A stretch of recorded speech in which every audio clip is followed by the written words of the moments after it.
জাল চক্র, দালাল রাজ। মুর্শিদাবাদের রাজনীতি এবার সরগরম এই ইস্যুতে। কিসের রাজত্বের কথা বললেন অধীর চৌধুরী?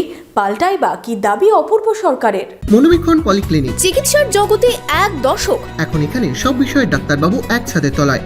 ফোন করুন 7477799515 এই নম্বরে। রাজ্যে জাল পাসপোর্ট চক্র। মুর্শিদাবাদেও আসাম এসটিএফ এর হাতে গ্রেপ্তার হরিহরপাড়ার দুই পান্ডা। এই জাল কারবার নিয়ে এবার মুর্শিদাবাদে তুঙ্গে উঠল রাজনৈতিক তরজা। জাল কারবার নিয়ে সরাসরি রাজ্য সরকারকে নিশানা প্রাক্তন সাংসদ অধীর রঞ্জন চৌধুরীর। করলেন বিস্ফোরক অভিযোগ, নিশানায় তৃণমূল। আর কি বললেন অধীর চৌধুরী? এই দালাল চক্রের সঙ্গে সরকারি দল, সরকারি অফিসার, প্রশাসন মিলেমিশে চুরি করছে।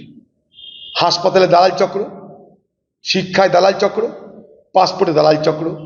দালাল চক্রের তো রাজত্ব বাংলা। এখানে যেখানে যাবেন সেখানে দালাল চক্র রাজি। দালাল চক্র সেখানে অপেক্ষা করছে আপনার জন্য, আপনাকে বধ করার জন্য। সাধারণ মানুষ কি তাদের কাছে? সাধারণ মানুষ সে দালাল চক্রের কাছে মুরগি, ছোট মুরগি বড় মুরগি সব যায়, দালালরা তাদেরকে কচুকাটা করে। মন্ত্রিত্ব ছিল, 25 বারের সাংসদ থাকা সত্ত্বেও কেন সীমান্ত দিয়ে অনুপ্রবেশ? অধীরের অভিযোগের পাল্টা প্রশ্ন ছুঁড়লেন কাঁদির বিধায়ক অপূর্ব সরকার। তাই আমি অধীরবাবুকে জিজ্ঞেস করব, প্রশ্ন করব যে জাল পাসপোর্ট কেন? জাল ওষুধও এখন বিদেশে চলে যাচ্ছে, বিদেশে মানুষ মারা যাচ্ছে ভারতবর্ষের।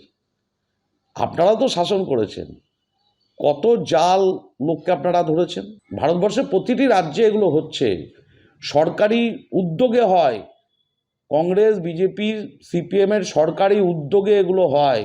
আর এই বাংলায় অ্যারেস্ট হয়। বর্ডার আছে, এই বাংলায় নয়, গোটা ভারতবর্ষের যে বর্ডার আছে, কত মানুষ সীমান্তবর্তী এলাকা থেকে, সীমান্তবর্তী দেশ থেকে আসে। তা অধীরবাবু, আপনি তো মন্ত্রী ছিলেন, 25 বছর এমপি ছিলেন, বর্ডারের লোক কী করে ঢুকে গেল? এখানে বাংলাদেশ সমস্ত বর্ডার দিয়ে মানুষ কি করে ভারতবর্ষে ঢুকছে? দায়িত্বে তো অধীরবাবু আপনি সরকারে ছিলেন, মন্ত্রী ছিলেন, উত্তর দেবেন না আপনি? Bureau report, imagine community media.